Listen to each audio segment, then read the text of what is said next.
Le projet est d'une grande valeur et d'une importance capitale pour les communautés. Pour les communautés, ce projet-là, c'est l'avenir de toute la nation, y compris les communautés environnantes. Et c'est d'ailleurs pour ça que les communautés continuent à supporter le projet et à travailler main dans les mains avec la compagnie. Donc, pour les communautés, vraiment, c'est l'avenir de la Guinée et c'est l'avenir des futures générations issues des communautés.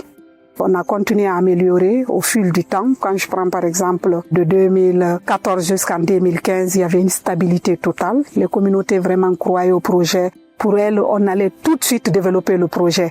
Parce qu'avec toutes les études qui se réalisaient sur le terrain, pour elles, rien ne pouvait empêcher le retard de l'évolution du projet. Mais seulement qu'en 2016, avec le programme de départ volontaire, qui avait vraiment occasionné le licenciement de plus de 1000 personnes.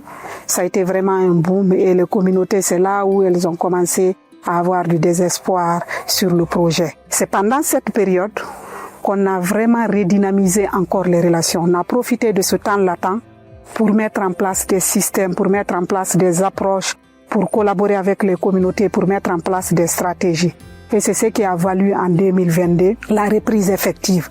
Donc en 2022, on n'avait pas assez de choses à faire parce que déjà un travail était fait pendant la période de care and maintenance. Donc on a continué à collaborer avec les communautés, on a implémenté ces approches qui ont marché. Et c'est ce qui a valu les bonnes relations que nous avons aujourd'hui avec les communautés.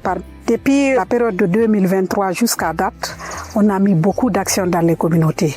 On a redynamisé le centre d'entreprise qui à date a plus de 105 entrepreneurs locaux. Et on a procédé au programme de renforcement des capacités qui est en cours actuellement pour donner vraiment des capacités aux entrepreneurs locaux afin qu'ils puissent vraiment être autonomes, développer leur propre entreprise et pouvoir vraiment chercher des marchés. On a aussi mis beaucoup de programmes d'infrastructures. À date, on a investi beaucoup dans les infrastructures, que ce soit des infrastructures scolaires, des infrastructures sanitaires, des programmes de jeunes, des programmes de femmes. On a fait assez de construction dans les communautés. On a continué aussi à travailler sur le programme de santé parce que la santé, elle est prioritaire pour nous. C'est un projet vraiment qui impactera, on est en train de dire la Guinée, mais je pense que ça impactera même toute l'Afrique à travers vraiment les actes, à travers les retombées. Ce projet, avec son envergure, connaîtra des hauts et des bas. Donc, quand on est dans une période de bassesse, il est important